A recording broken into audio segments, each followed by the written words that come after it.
सो आज दिन था कि अलग सब मिसे कुल्फी खाओ हसी मजा कर टेंशन जीरो जीवन जब सिंपल लगे से मोमेंट ताठ सबुठ सुंदर हो जाए। आप निजे देखिए कुल्फी केते सुंदर होपर सडन अचानक वर्षा आरंभ होगला जोर पूरा मौसम मूड चेंज टिके ठंडा ठंडा पवन भी होता आ सांगे पानी टिपि टिपि हो पड़ूला लगुला जमी नेचर भी आमको सेलिब्रेट करुँचे। से भाविली ये वेदर रे आंब हेले सुंदर हाँ सो मन पड़गला मु 2 दिन पूर्वर आनी 2टा आंब ऑर्डर करी आप निजे देखिए से आंब के सुंदर फ्लेवर देखा जाउछि। सो जो ओडिशा रे कहते सुंदरी आंब पूरा एक्जाक्टली सेमती होता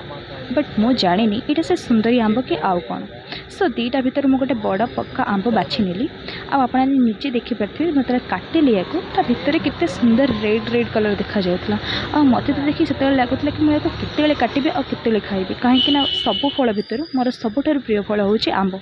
आउ से जिते आंब काटुली मन पड़गला घरे जिते केते आंब खाऊली कहीं घरे तो आंब गालीचा अच्छे आ मुझे पार्ली आंब खाई पार्ली आउ ये देखिपे केते सुंदर देखा से आंब काटिदेला बेलू ता भितर जी भी रस था सब बही जाइए। सो भाविली या मुझे निश्चय ट्राए करके आपण भी देखी कि से आंब केमिति थिला आ टेस्टी थिला।